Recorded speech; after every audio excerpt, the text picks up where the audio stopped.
प्रांजल तिवारी। वंदे मातरम, जय हिंद। आज हमारे पास जो है एक बहुत ही गंभीर पेशेंट थे जिनको जो है उम्र 10 साल से दिक्कत थी और इनको बहुत ज़्यादा जो है हाईली रूमेटॉइड अर्थराइटिस था।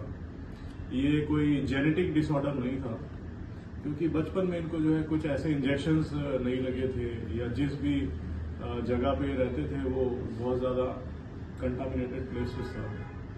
और एक हमारे देश में ना एक आज भी जो लोग कुछ पुरानी विचारधारा के हैं वो लोग बेटियों पे ध्यान नहीं देते हैं। वो सोचते हैं घर में लड़कियां हो गई तो बस उनकी शादी करनी है, उनको बड़ा करना है और जैसे तैसे करके उनकी शादी कर देना है। तो ऐसे बच्चों पे ध्यान नहीं दिया जाता है।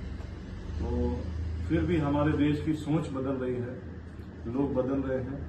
तो बेटी बचाओ बेटी पढ़ाओ का जो अभियान चल रहा है उस पर भी जरूर ध्यान देना चाहिए। बेटियों को हमने जो है, बेटियां कल को माएँ बनेंगी, बहन बनती हैं, माँ बनती हैं, वो भी जननी है, जगत जननी है, तो उसका जो है सम्मान करना चाहिए। ऐसे ही हमारे पास आज एक बहुत ही प्यारे से पेशेंट है कोमल, और बड़ी सुंदर सी इनकी बिटिया है, बहुत ही सुंदर बिटिया है और अब ये बड़ी हो गई है। तो कुछ ऐसी परिस्थितियों में जो है कोमल जो है हमारे पास आए थे, काफ़ी संघर्ष कर रहे थे अपने जीवन में। इन्होंने तमाम अस्पताल में दिखाया और इनके जीवन जो है पूरा संघर्ष से भरा हुआ था। और ये फिर से 1.5 साल बाद हमारे पास आए हैं और काफ़ी अब उनके शरीर में ना कोई दर्द है। और जो रूमेटॉइड अर्थराइटिस था इनकी हम आपको थोड़ा सा कंडीशन बताते हैं, उसके बाद फिर हम कोमल जी से रूबरू करेंगे। इनकी कंडीशन है कि इनके शरीर में जो HB था वो 6 ग्राम रह गया था, अब जा करके 9 ग्राम हुआ है। तो इनके ब्लड में भी काफ़ी सुधार है। बीच में टाइफाइड आ गए थे और ESR जो है वो 70-80 पार कर गया था। काफ़ी दिक्कत थी इनको, CRP बढ़ा हुआ था बीच में और कैल्शियम जो है घटता बढ़ता रहता था। काफ़ी ज़्यादा दिक्कत आ गई थी, कमज़ोर हो गए थे। इनकी उम्र 32 साल है। किडनी में भी इनका यूरिक एसिड बिल्कुल नीचे गिर गया था, क्योंकि यूरिक एसिड बढ़ता है तो दवाइयाँ चलती है, बिल्कुल नीचे जा चुका था। काफ़ी घबराहट रहती थी, शरीर में दर्द था। इन्होंने काफ़ी इंजेक्शन और नीमोस्लाइड्स बहुत खाए इन्होंने अपने जीवन में, बगैर डॉक्टर की सलाह के नीमोस्लाइड्स खाए। अब आप देख सकते हैं यहाँ पे इनका जो RA है ये 16 अप्रैल को जो है 128 आया था। इससे पहले इनका RA जो था 400-500 के आसपास घूमता था। तो इन्होंने जो हमसे दवाइयाँ चलाई उसका भी इनको फायदा हुआ। बीच बीच में इन्होंने थोड़ा सा जो है बीच में इन्होंने जो है कुछ दवाइयों का जो है स्वयं सेवन किया, जिससे इनको दिक्कत आई। इसीलिए हमेशा डॉक्टर के पास सलाह करनी चाहिए। विटामिन D भी इनका जो है नीचे गिर चुका था, काफ़ी ज़्यादा 22 पे आया है। बाकी सर्टेन कुछ पुरानी जैसे इन्फेक्शंस की भी दिक्कत चल रही थी। अब आप देख सकते हैं, मैं आपको यहाँ दिखाता हूँ।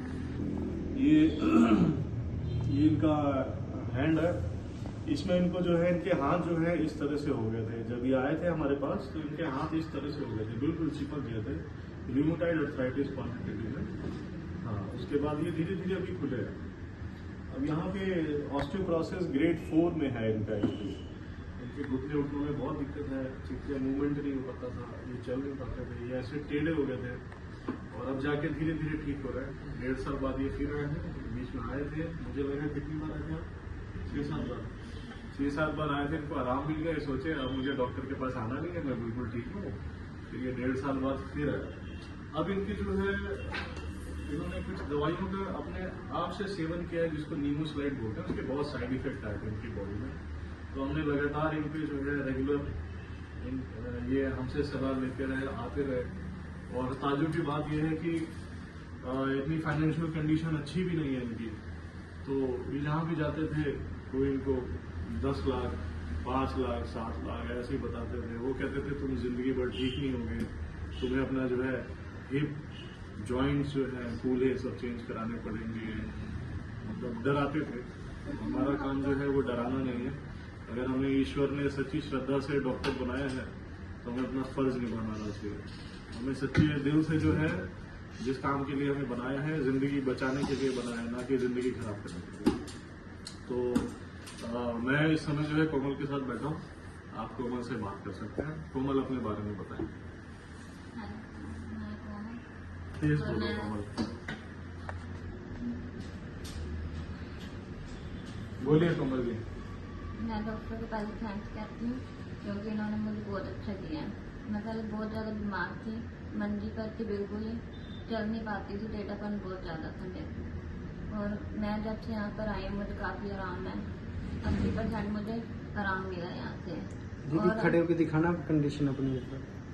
पहले मैं खाना भी नहीं खाती थी बिल्कुल भी, और अब मुझे भूख खाना भी की रोटी लगती नहीं है लगती। बिल्कुल भी। मेरे बिल्कुल ऐसे टेढ़ी हो गई थी मैं जैसे।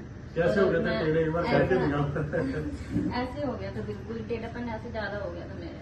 और अब मेरे इस जॉइंट में, हिप जॉइंट में डॉक्टर ने कहा था ऑपरेशन होगा, और फिर भी कोई गारंटी नहीं है इस चीज की कि चल पाएगी कि नहीं चल पाएगी। और अब मैं जहाँ से यहाँ पर आई हूँ, कहाँ तक हुआ है? मैं दिल्ली, चंडीगढ़ भी जहाँ पर भी किसी ने कहा वहीं पे गए हम, पर डॉक्टर ने कोई गारंटी नहीं दी थी हमें।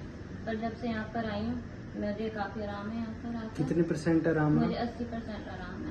तो कितना और मेरी खर्चा बॉडी हुआ में आपका? दर्द भी नहीं, और खर्चा भी नहीं मेरा कुछ ज्यादा हुआ। जितना डॉक्टर ने मांगा था उससे तो बहुत कम है। कितना मांगा था?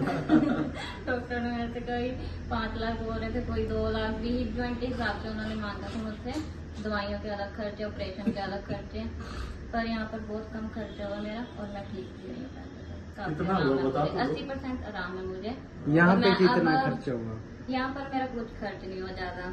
वो तो जो डॉक्टर की फीस है देखो, वो तो सब लेते हैं, बहुत कम फीस है यहाँ पर। और यहाँ डॉक्टर का मैं धन्यवाद करती हूँ जिन्होंने मुझे ठीक किया।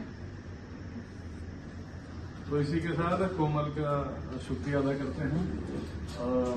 मैं एक बात कहना चाहता हूँ अपने देशवासियों को कि हमारा जो मेडिकल सिस्टम है बहुत ही अच्छा है, बेहतरीन है, और जो तमाम जो हमारे डॉक्टर्स हैं वो भी बहुत बेहतरीन है। परंतु एक बात ज़रूर कहना चाहता हूँ